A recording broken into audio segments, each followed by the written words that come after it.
Hi all இன்னைக்கு Sunday நாங்கள் எப்பயும் போல் எங்கள் ஷாப்புக்கு தேவையான எல்லா திங்ஸையும் ஹோல்சேலாக பர்ச்சேஸ் பண்ணிவிட்டு மெயினில் வந்தால் ரொம்ப டிராஃபிக் ஆகுமேன்னு சொல்லிட்டு நாங்கள் ரிங் ரோட் வழியாக வந்தோம். மதுரை பாண்டி கோயில் ரிங் ரோட் டோல்கேட்டுக்கு எதிர்த்தாப்புல பார்த்தீங்கன்னா ஒரு பிரம்மாண்டமான ஹோட்டல் ஓப்பன் பண்ணியிருந்தாங்க.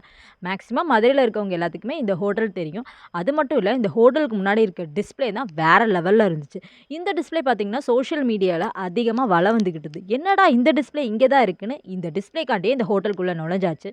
நாங்கள் நுழையும் போதே இந்த இந்த ஹோட்டலில் இருக்க ஸ்டாஃப்ஸ் எல்லாமே எங்களை வேறு லெவலில் இன்வைட் பண்ணாங்க. இந்த ஹோட்டல் நேம் பார்த்தீங்கன்னா மதுரை டெம்பிள் சிட்டி ஹோட்டல் தான். இந்த ஹோட்டலுக்குள்ளே இருக்கிற ஆம்பியன்ஸ் எல்லாமே பார்த்தீங்கன்னா வேறு லெவலில் டெக்கரேட் பண்ணியிருந்தாங்க. அது மட்டும் இல்லை, என்ட்ரன்ஸில் பேக்கரி ஐட்டம்ஸ் எல்லாமே பார்த்தீங்கன்னா அந்த கண்ணாடியில் அழகழகாக அடுக்கி வச்சுருந்தாங்க. அவங்க அடுக்கி வச்சுருக்க அழகை பார்க்கவே எனக்கு ரொம்ப எச்சி ஊற ஆரம்பிச்சிச்சு. அது மட்டும் இல்லை, என்னுடைய ஃபேவரட்டான சாக்லேட் பாப்ஸ்டிக்கும் இவங்க வச்சுருந்தாங்க. அதை பார்த்த உடனே நான் அதை ஆர்டர் பண்ணிட்டேன். அப்புறம் நான் எப்பயும் போல் என்னுடைய முட்டை பப்ஸையும் ஆர்டர் பண்ணி டேபிளில் உட்காந்து சாப்பிட ஆரம்பிச்சாச்சு. என்ன தான் பிடிச்சதெல்லாம் நான் ஆர்டர் பண்ணி சாப்பிட்டாலும் அந்த வெளியில் இருக்க டிஸ்பிளே தான் என்னை ரொம்ப உறுத்திக்கிட்டே இருந்துச்சு. சரி, அந்த டிஸ்பிளே கிட்டே போய் நின்று நம்ம ஃபோட்டோ செல்ஃபிஸ் எடுக்கணும் அப்படின்றதுக்காகவே நான் உள்ளேருந்து வெளியில் வந்து அந்த டிஸ்பிளே கிட்டே வந்துட்டேன். அதுதான் இந்த டிஸ்பிளே.